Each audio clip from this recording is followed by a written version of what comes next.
Stop. That's way too much. I have a couple Way too much. Make a regular and an acoustic version and be done. And just be done with it. And a movie, by the way. And a fucking movie. Yep. And a movie. Another movie about the Eras Tour. Stop.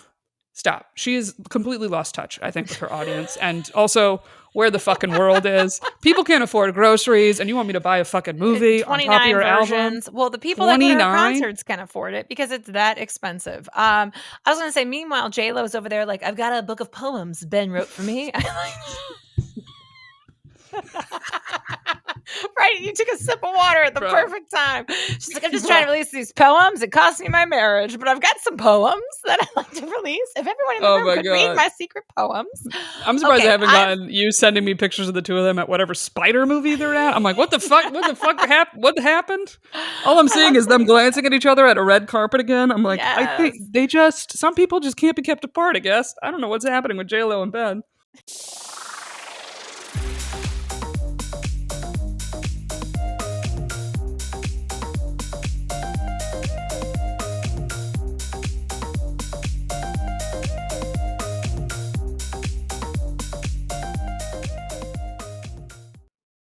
All right, what's up, everybody? Welcome back to Two Stand-Up Gals.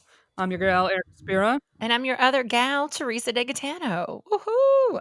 Wow. Welcome. Welcome, everybody. I'm wearing my sparkles today that I wore to the Beyonce concert back in Memorial Day, and I paired this with a cream-colored blazer. I gotta tell you, before this, Erica, I went to Astoria, Queens to do a podcast called Ex Drinking Buddy with another comic and podcaster, Brennan. His fiance, shout out to Tracy.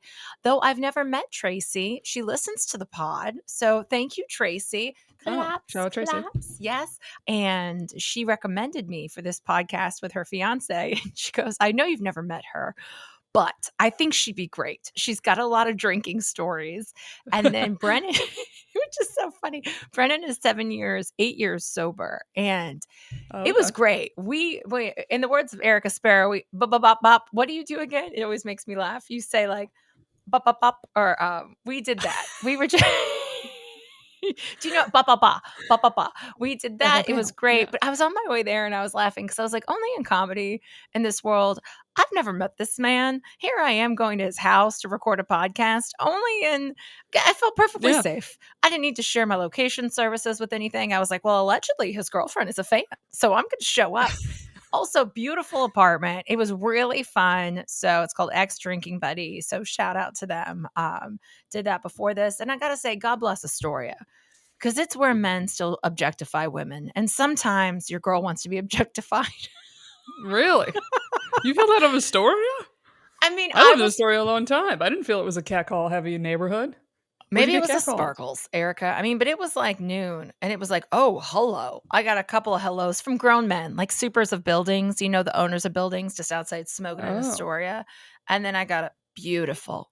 Oh, yeah. Like there's a lot of old Greeks, if that's what you're getting at. It's a lot of everything's owned by a bunch of old Greek guys. So yeah, I could see. Okay. Yeah. Maybe it just wasn't my target demo.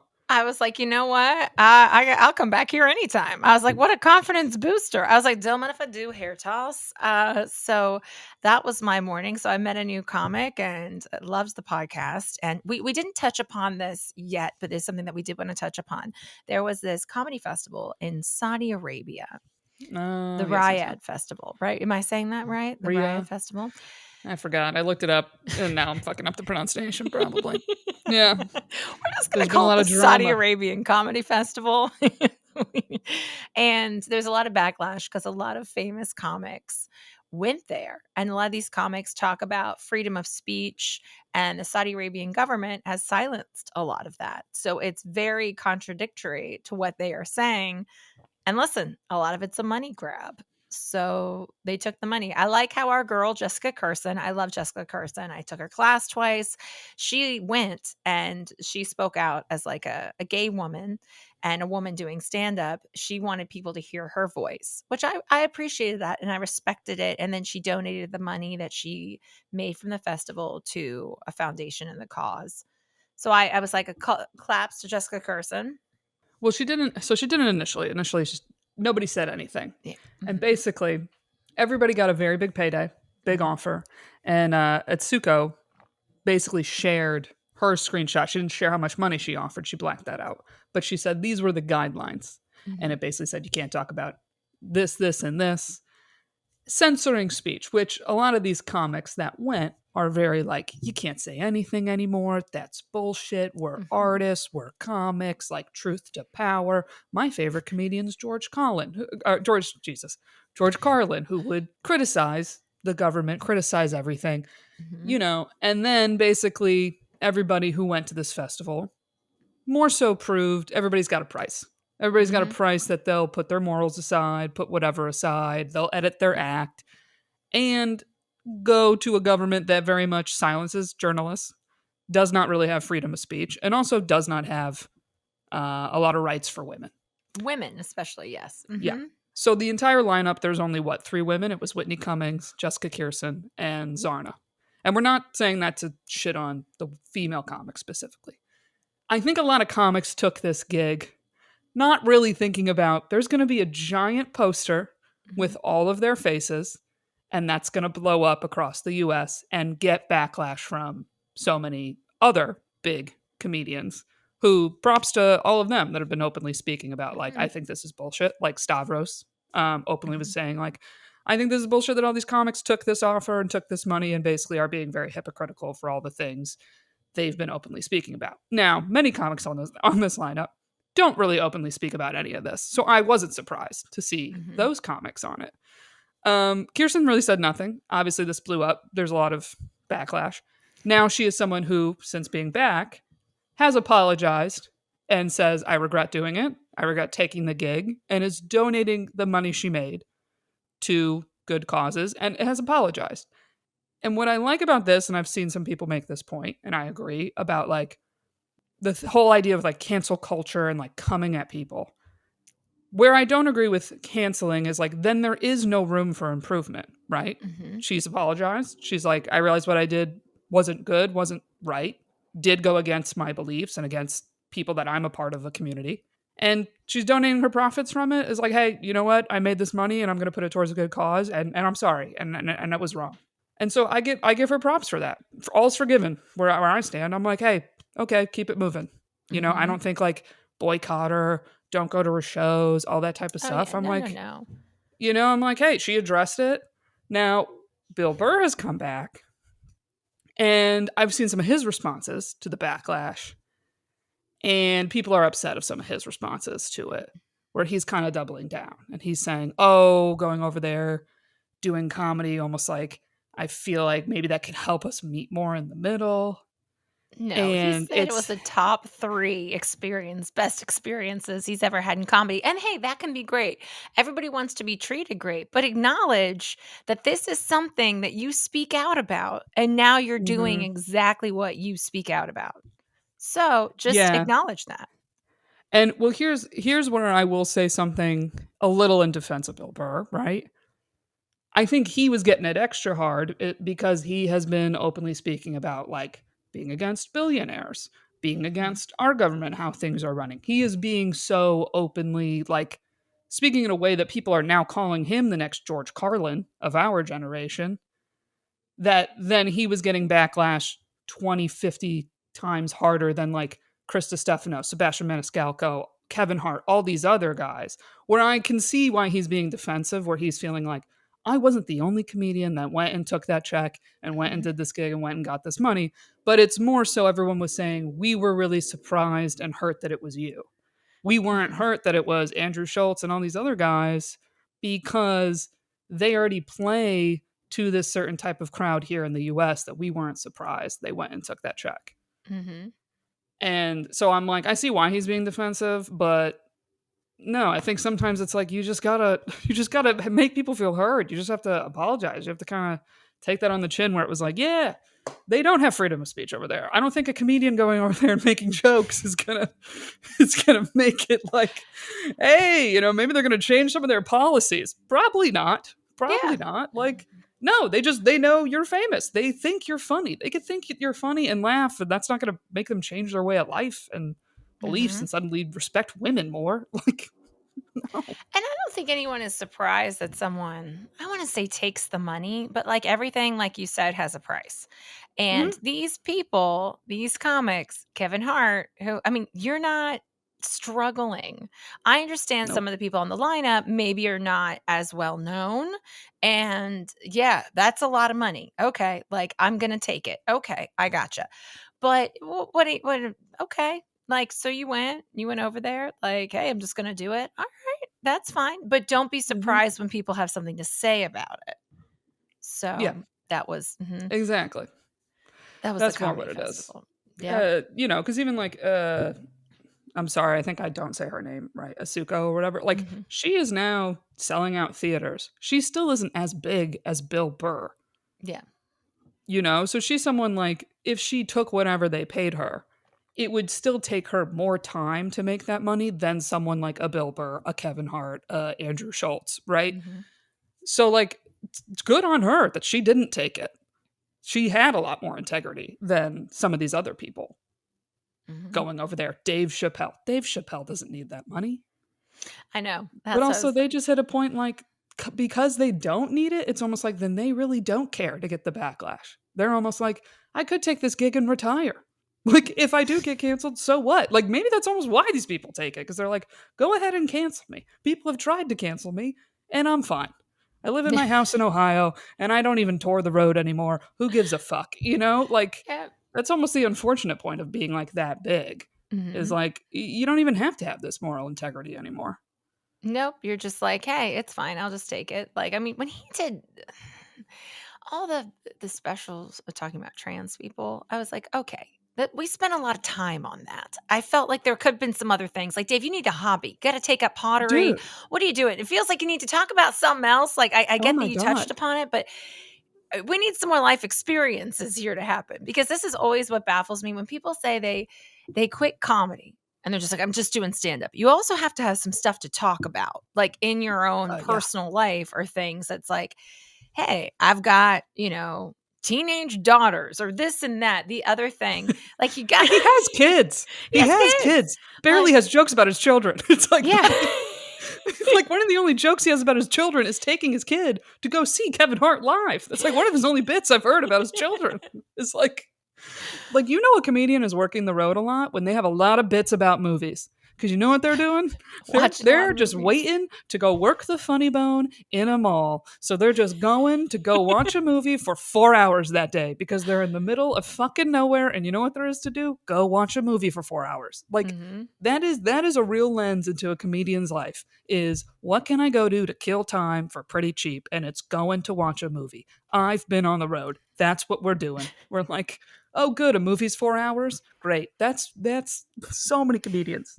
That's why they got podcasts about movies. That's all they're doing. That's all these male comics are doing. Just sitting around watching a fucking movie. It's so true. Like, literally the trans stuff with Dave Chappelle from a comedian lens. I've had this conversation with so many comics. So many of us are just like, buddy, you have no other topic to talk about? Like, forget the offensiveness. And I'm sorry, I'm not trying to say that I don't want to offend people, but a lot of times we're just like, buddy, a new special still on this topic? New topic. New topic. Like, truly. It's like, get the buzzer. Why you keep going backwards? Yeah. I was like, okay, we're still talking about the same thing. It is funny, the different podcasts. Like, Eric and I did the Twostandupgals podcast to an interactive live audience on Tuesday. And it was very fun. I had a good time. It was also up against a Yankee game. And it was a little later on a Tuesday, but we were small but mighty. But it is funny because some podcast topics are so super specific.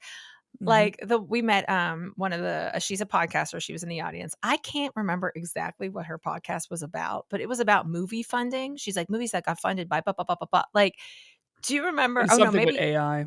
Something with AI and movies. And I was lost. And I was like, I'm lost at what your podcast is even about, let alone gonna listen to it. Like, people love a movie podcast where, like, I'm surprised how much people love movie podcasts. Like, I'm baffled at that. I was like, okay.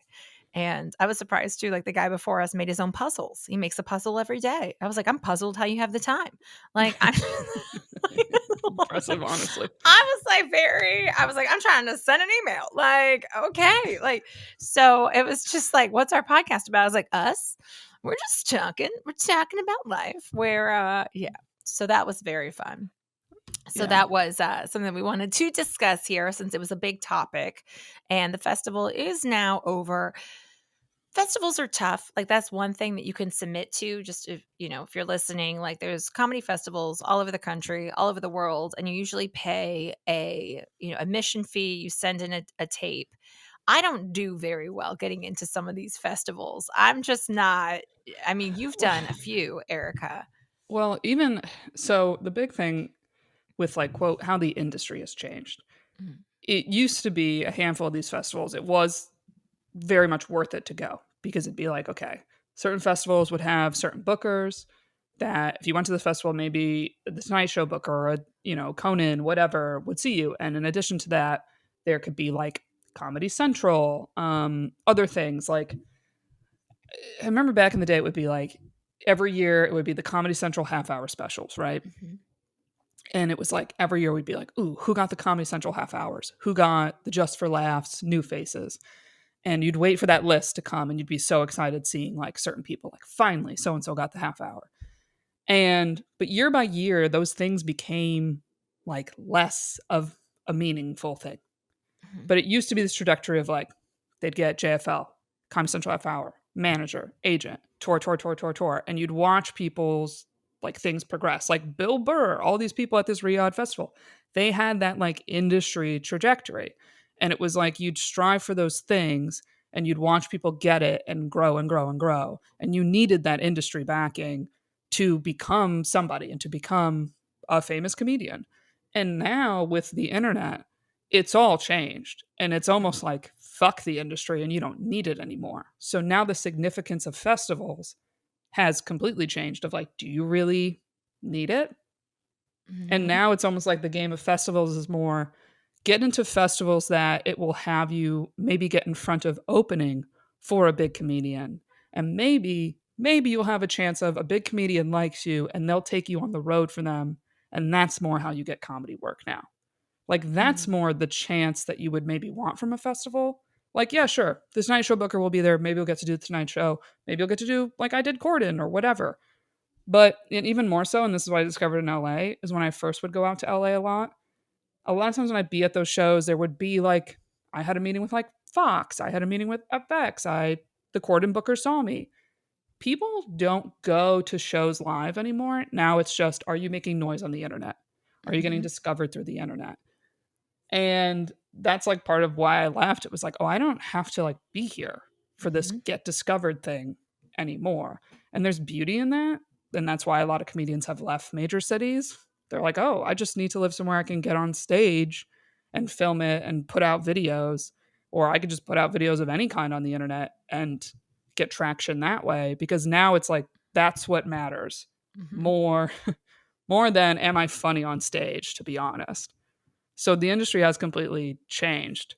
Like a lot of these festivals don't exist anymore of the ones that like I did or I like wish I got into. Now it's like it doesn't matter and now it feels like it's only worth it to do if it's a festival that pays you to go and do it. Mhm. And or it's a competition where you actually could like win the festival and win some money. Now, Um for James Corden, for those listeners who don't know, Erica was on James Corden. And where did they find you? Like, how did that process work?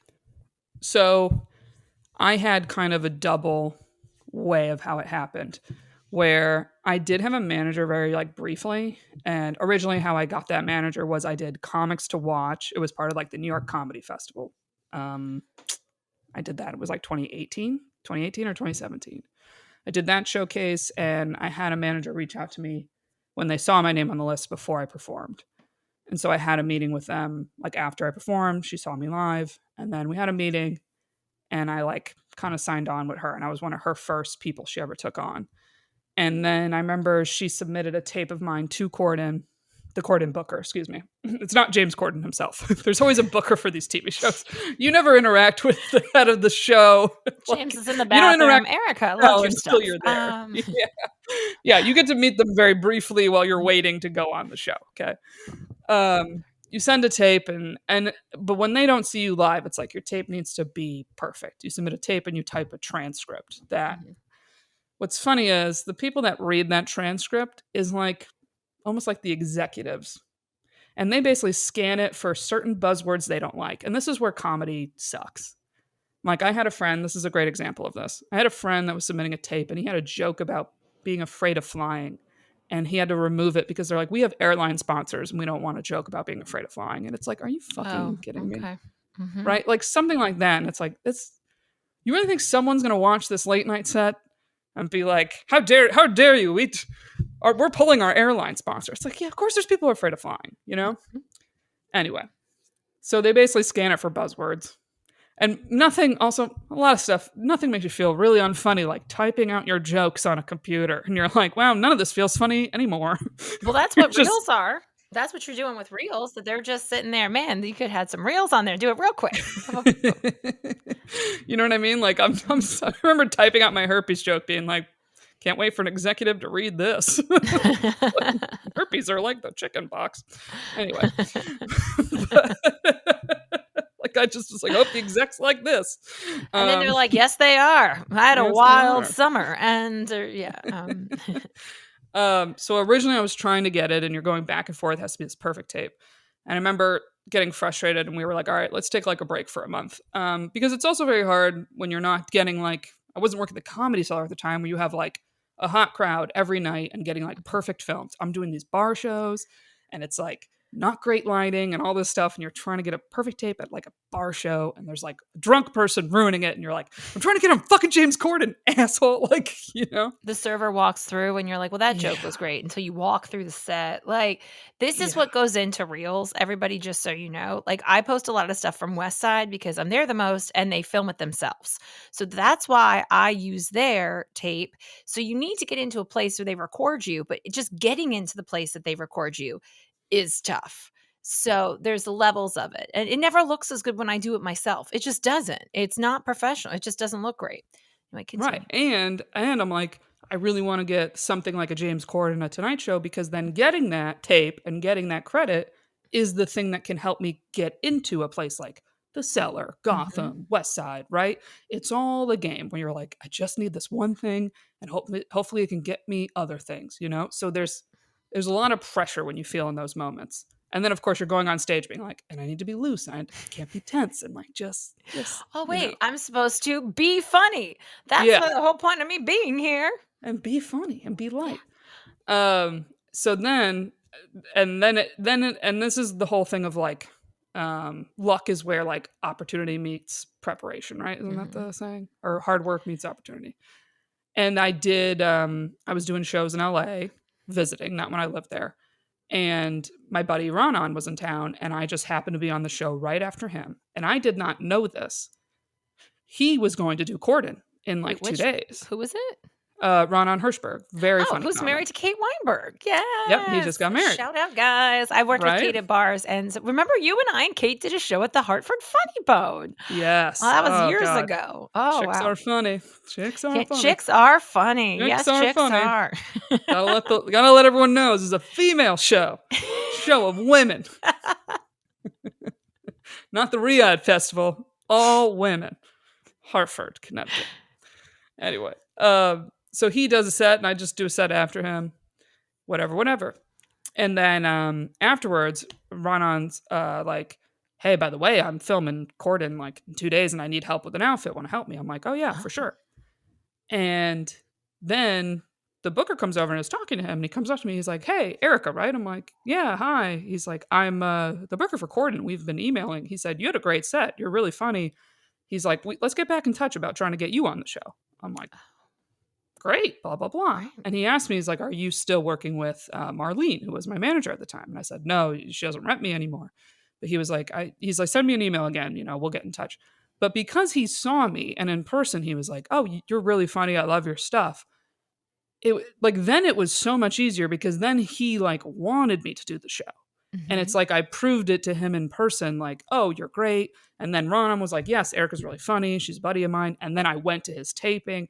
Like, then it was like, I had a familiarity. I saw how the show worked, all that kind of stuff. Like, then it was nice. It was like, okay, now I feel like this booker knows me. And you feel like then they're on your side. Because there's a game to that. And I've seen that happen with the Tonight Show booker and a few friends of mine, where there's this like, if they see you in person and then they're like, okay, no, this person's good. I want them on the show. Then they're more flexible. And the funniest thing was, in my original tapes I sent, there were 2 jokes that he was like, yeah, let's not do these jokes. 2 of those jokes I did do on the show later. Oh. Like, isn't that so funny that there's this thing where they'll be like, no, and then I was like, this is so funny that these got vetoed the first time, and then the second time they were like, oh, these jokes are great. And I'm like, you don't even remember that these guys, Nope. these were denied. Nope. That's great, though, how that all worked out. Also, side note, personal stylist Erica Sparrow just styling people for the James Corden show. Can you style me? Yes, I can. And I also can do stand-up. Here's my card. That's great. Okay, that's how well it all worked. But I also feel like everyone's better in person. Like, that's one of the things with, like, acting auditions that I got very frustrated with was I was doing some Zoom classes and, like, these workshops, and I'm like, you're not getting the essence of Teresa over the Zoom. And it's like, I just didn't feel like it was I didn't feel like it was worth my time. I don't know, but I feel like if you saw me in person, you'd be like, oh, she's great. Let's put her in a yogurt commercial, or something like that. And well, a lot of my friends who do acting say part of that game too is when you do the in-person auditions, although now that doesn't exist as often, you will get to know the producers or whoever's in the room because you see the same people. And there is a game to that too, where they're like, people will like you, even when they're like, you're not a fit for this role, but then they start to remember you. And then they're like, when you hit the point when they might hit you up and say, hey, we have this role we think you'd be a fit for. Because that's the true casting, right? Is when they're like, the look, the personality, the whatever it is, and people start to think of you for that role. Makes it like, okay, now it's already more in the bag for you. What I found frustrating, I don't know if that came off right. There's two casting directors that work together, and I took their class, and then I've taken some workshops with them. And when you do these workshops, they have you do like the scene again. Hey, do it this time, but do it like this. Change, try to do this character. They always try to make me very Italian. And they're like, do it Italian. Do it. You're Teresa. Teresa did do it Italian. Bah, bah, bah. And I'm like, that's not really me. Like, that's not. I mean, I'm Italian, but I don't know. Like, I feel like, but that's not how. That's not my essence, But it is just very. And I was like, is this what you want? Because it's not what I'm doing. I mean, I do talk with my hands, et cetera, et cetera. But I don't have. I'm not like Jersey Teresa or Long Island Teresa. I'm Pennsylvania Teresa.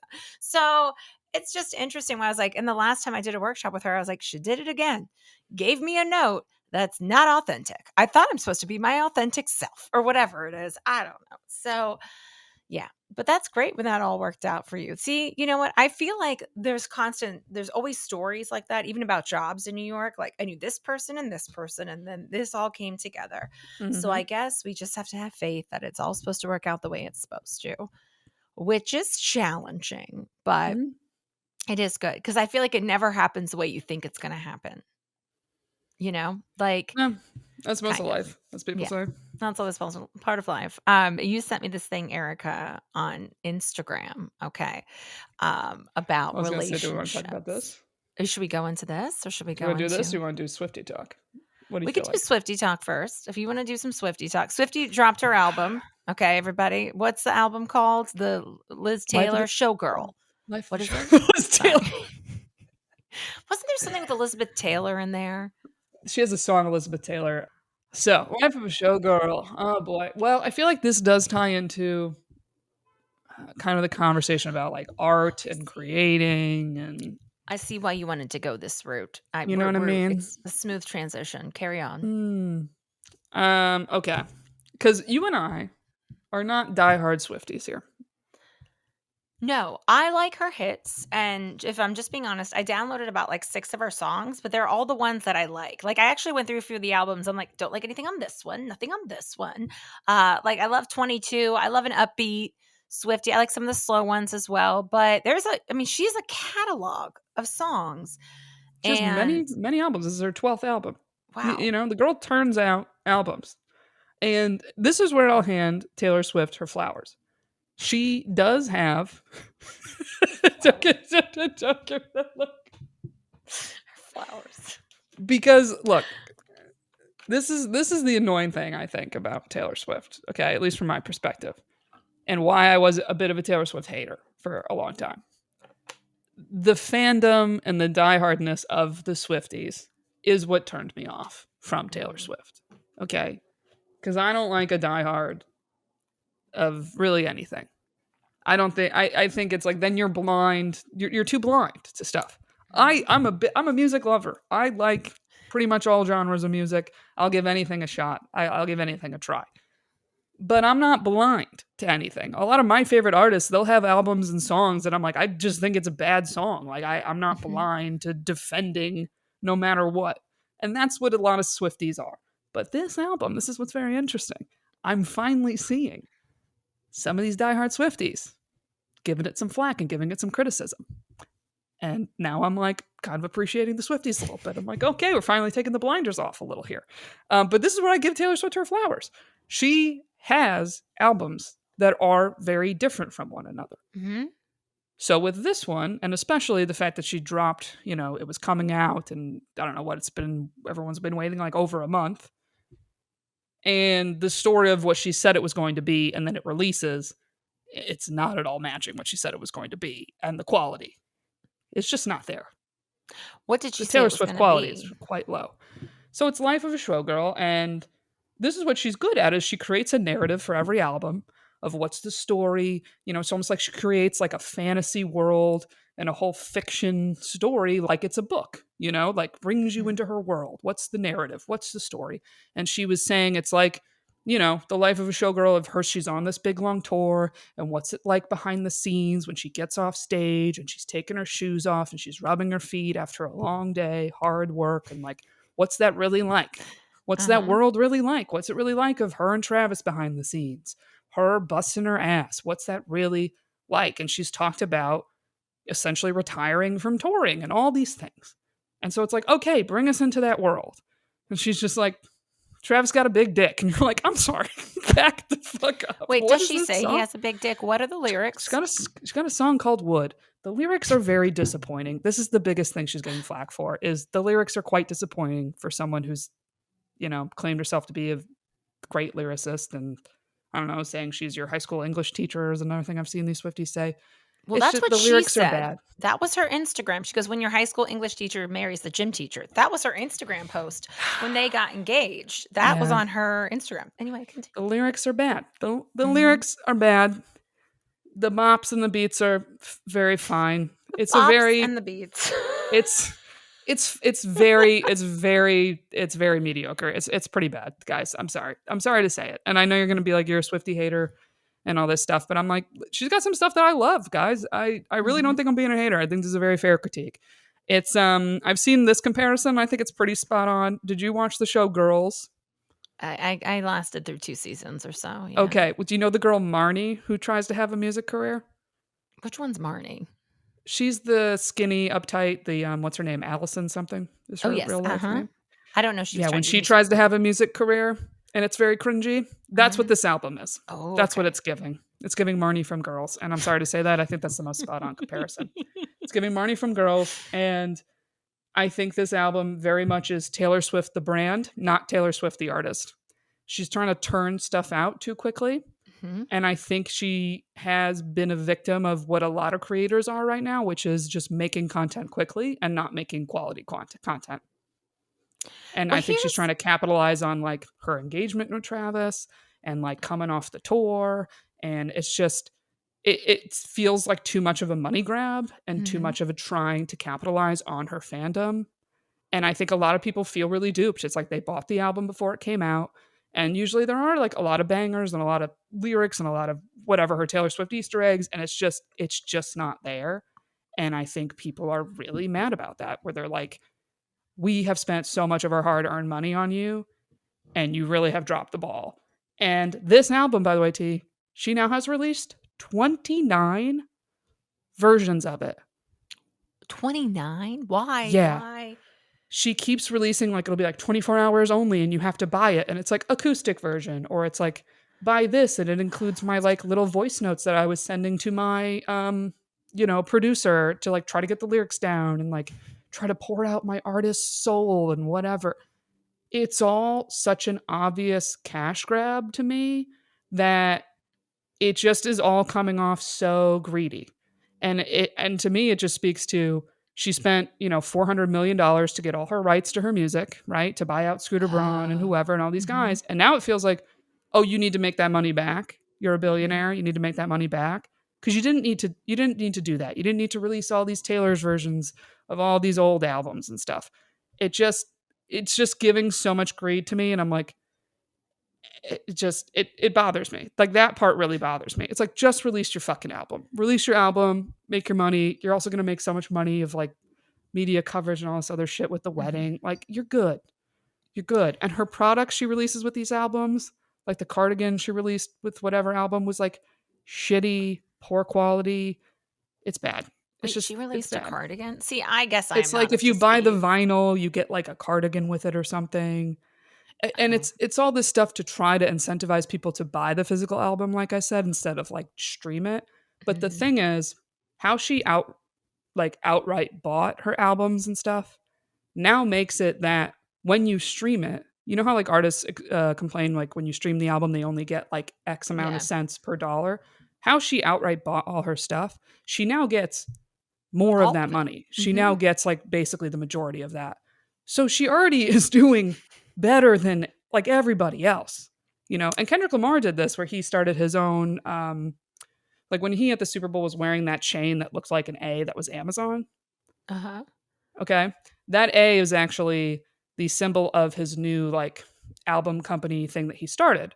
And when his new album released, it was on that new company. So that when you streamed his new album, he now makes infinitely more money than his past albums. He didn't buy out the old ones, but now his new album, he makes infinitely more money with the streaming.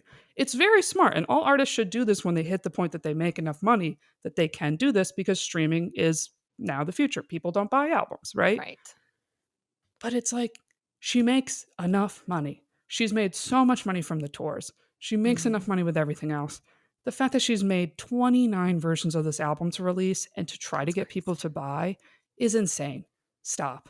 That's way too much. I have a Way couple too much. thoughts Make a regular and an acoustic version and be done. and just be Be done with done. it. Meanwhile, poor And a movie, J-Lo's. by the way. And a fucking movie. Yep. And a movie. Another movie about the Eras Tour. Stop. Stop. She has completely lost touch, I think, with her audience and also where the fucking world is. People can't afford groceries, and you want me to buy a fucking movie on top of 29 your album? versions. Well, the people that go to her 29? concerts can afford it because it's that expensive. I was gonna say, meanwhile, J-Lo's over there like, I've got a book of poems Ben wrote for me. Right, you took a sip of water at the Bro. perfect time. She's like, I'm just trying to release these poems. It cost me my marriage, but I've got some poems that I'd like to release. If everyone in the room could read my secret poems. I'm surprised I haven't gotten you sending me pictures of the two of them at whatever spider movie they're at. I'm like, what the fuck? What happened? All I'm seeing is them glancing at each other at a red carpet again. I'm like, I think some people just can't be kept apart, I guess. I don't know what's happening with J-Lo and Ben. I have a few comments on Taylor Swift. Okay. First of all, Sorry, I went off the deep end. Oh, no, that's okay. This is the first, I mean, you know more about it than I do, but this is usually, obviously, this is usually what happens with artists. Okay. When you are upset, Taylor Swift has gone through, let's just say, a few relationships that we've known her in the public eye. And I hate that people come down on her for that. She's a beautiful, talented, grown woman. But no, just like comedy, you don't have much to say when you're happy. No one wants to hear a joke about how happy you are. People love a song. People love a breakup story. People love a story like, oh my God. No one's like, I am so in love. I am so happy. Like, yes, we love a love song, but the breakup ones, Lemonade, Beyonce, best fucking album. Like, better than Cowboy Carter. Because she was like, I'm coming at you. It was like banger after banger. It was great. Don't hurt yourself. And that's why we also like, oh, Taylor's got a breakup album. It's going to be good. And they usually are. I think she feels pressure now because she is happy. And what happens in life, I hate to also do this, talk about things, but you want to protect some of yourself. She is engaged now. This is a relationship that, if she sees it through, they will get married and they will have kids. They will have a family. At some point, you have to protect yourself a little bit. So I do think like some of the stuff, maybe she doesn't want to go so deep on it. Like, also, I'm not surprised Travis has a big dick. Some of his outfit choices, he's gonna be packing a big dick if he's gonna wear that bucket hat everywhere. You know what I mean? Like, but I'm not surprised. And so Taylor's getting dick down. That'd be great if she was like, dick down, stay in the house. If she had a song like that, how you gonna get dick down? Like something that would be quite funny. Like a little Tenacious D if you ever listen to them. But I think those are also things that are happening. And I don't know, maybe she was in a contract to release this album, but you're doing too much. That's what you said too. Like, it's okay to just be. It's okay. We talked about this with J-Lo a little bit. Like, I've got to release this. I've got to do that. You don't. Like, you can just have a moment and enjoy your success and enjoy where you are. You don't have to work. You're at the luxury where you have enough money. You can just be for a while. You can go to every single one of Travis's games if you like. Like, we're on the road. I'm going to every game. And there's nothing wrong with that. Like, you've worked hard to just kind of be at peace for a while. So, well, I do have a rebuttal to this. Oh, yeah. She has written in love songs and albums before. Much better than this. Way better than this. And she has written, because that was the other thing. At first I was like, is it just like Taylor has stuck in this like kind of high school writing persona? And it's like she tried to make a transition into being like sexual and it just doesn't fit her. It's just like awkward, you know? No. Because I've tapped into the archive. She's got plenty of songs that are hot and sexy, and the lyrics are 1,000 times more that it makes you be like, it actually makes you question. I hate to say this, it makes you question, like, is her love with Travis just like not as deep as the loves that she had with other people?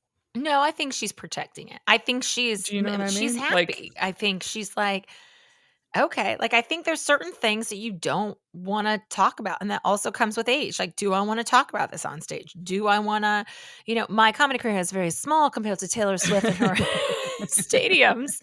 But like, do I really want to say this about my fiance? Do I really want, her last relationship was very quiet. Joe, whatever his name is, the British guy. She didn't say. No, here's the thing. That when she was in love with him and the things she like, the songs and the things she was producing with them, that's when she was writing these like really like crazy good sexual songs, like the song Dress and what is the other one? Fuck. She has some line that is like the altar is my hips or some shit. Like she has some shit that you're like, yo, there's some real poetic stuff that I give her flowers. This is what I'm saying, which is why I'm like, I don't think it's about deepness. I think it was rushed. I think it was rushed.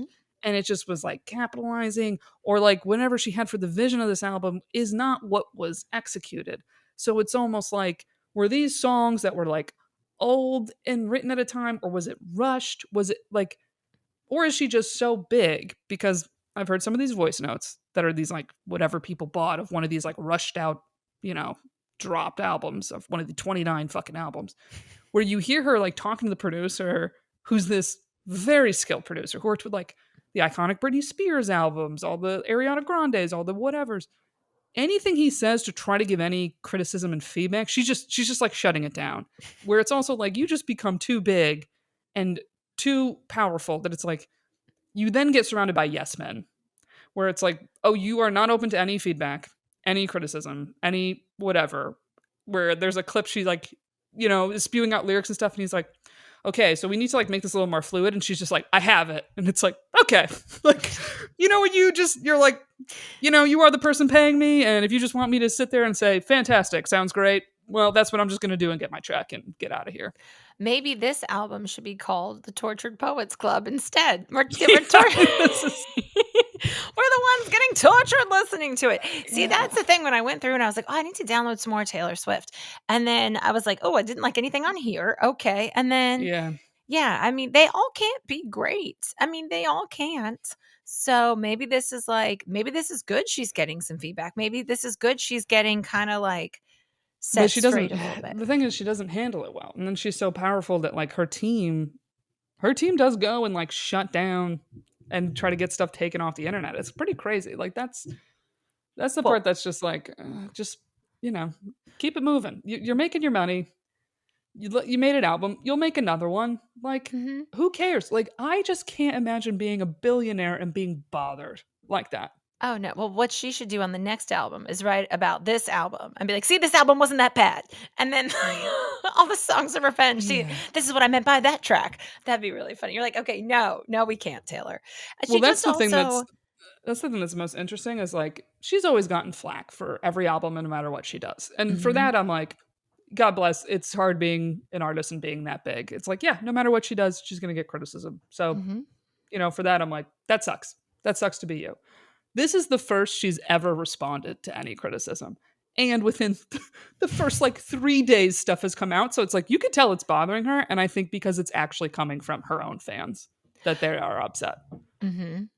And And they it's like, wanted, yeah. yeah. Want to know why? It's like probably because she knows there's some truth to it. Then it's like, Mhm. yeah, we're getting a And little greedy. it's okay if it was rushed. But you don't need to do 29. I mean, who okayed that? Who thought that was a 29. good idea? Unless it's her 29th birthday, No, and there's it's no not. need for 29. I think the Mhm. only thing that's reasonable is if you make an album and there's like a remix version of the album or there's like an acoustic version of the album. That's it. Yeah. Wrap it the fuck up. That's it. Wrap That's it it. up. Wrap it up. Wrap it up. I feel like we have to wrap up this podcast. I feel like we I hit up a know. few big topics. I know. Let us know your feedback on the album with Erica. We got you fired up about it, girl. Um, I don't even get me started in the Olivia Rodrigo drama. I got too deep into it. I got too Wait, deep into I the don't even lore. know the drama. We're gonna have to save that one. But I- Erica did send me the top of the 21st century. This is kind of funny. Erica sent me Oh, the top yes. 100 songs, and was it Missy Misdemeanor? Get Your Freak On? So Is there that number was, one? I think it was 250 songs of the 21st century that Rolling Stone came out with. Uh huh. But I sent you the highlights it was the top whatever of that list that was the top hip hop songs of the Oh, the 21st hip hop. century. Here it Now, is. I did not agree with these hip hop picks. Can I say? The top There's five. only a few I agreed with. A Yeah. lot I was like, this song's garbage, I think. Yeah, I didn't agree with a lot of them. Okay, so I'll just do the top five. Get Your Freak On, Missy Misdemeanor, Elliot, All Right, number two, B.O.B., Outcast, 99 Problems, Jay-Z, International Players Club, Anthem, UGK, Lose Yourself, Eminem. That's number one on my list. Love that song. I agree with Missy Elliott being top dog. Oh, In the She's been in the Club music is industry great. 40 years. Same within the club. That's a fantastic song. Now, what's really funny about this list is that you sent it to me and I was like, where's Hypnotize? I'm like, that's because it's not 21st century. Like, there's It a few isn't. of them I'm that I was sorry. like, I don't agree with this. And I was like, that's because, Teresa, you are not keen to what is popular. Like, if you go on, I have a hard time finding songs to play at work. We use Spotify, Sonos, your dad's favorite, Erica. Sonos. Sonny's favorite, Sonos. That could be a channel. Sonny's Sonos. All the Sonny hits from Sonos. dad. But I love a 90s hip hop. 90s hip hop party. Teresa's working when 90s hip hop party is playing. Like, so yeah, that was fun. So, anyways, guys, this weekend, if you want to listen to the top 150 songs, 250 songs of the 21st century, number one, Missy Misdemeanor. She's wearing a trash bag in that video. A I bet trash that she's bag. been making music for 40 years and still relevant. It's crazy. I do She's like a her. producer on a lot of songs. I don't think people know that. That sounds just like her. Get your freak on. Get your freak That's on. your shit. On that note, everybody, check out our Patreon preview after this episode. That's it. I got a show tonight. We'll talk about it next time I'm on. One big show. My parents' 50th anniversary this weekend. That'll be coming up on future episodes. Erica, what do you have going on? What do I have going on? Oh, I have a few shows this weekend too. I'm at the Cellar and Eastville, which I thought went under. I thought they were selling the club. I didn't know it still existed. I got a spot. Don't say Sorry. that. You should roll in. Be like, I thought you guys went out of business. They were selling. They sent a mass email to their email list of comedians if anyone want to buy the club. It's like, yeah, the comedians are going to buy the club. Did you get that email? No, because I don't work there. But do they even pay Oh. the comics? Hey, I know we never pay you guys, but if anybody wants to buy our club with the money that you haven't made from here, I mean, Yeah, put my debt towards buying the club. Thanks. yeah, we can't afford to. We're not making any money. We can't afford to keep our doors open. But if you guys want to give it a shot, go ahead. It's going to be interesting. I'll let you know. I Let you know how can't my wait show to hear goes. about that update. I can't wait to hear. Everyone have a great week. Thanks for listening. Give us a like and follow. Tell your friends. Bye. Bye.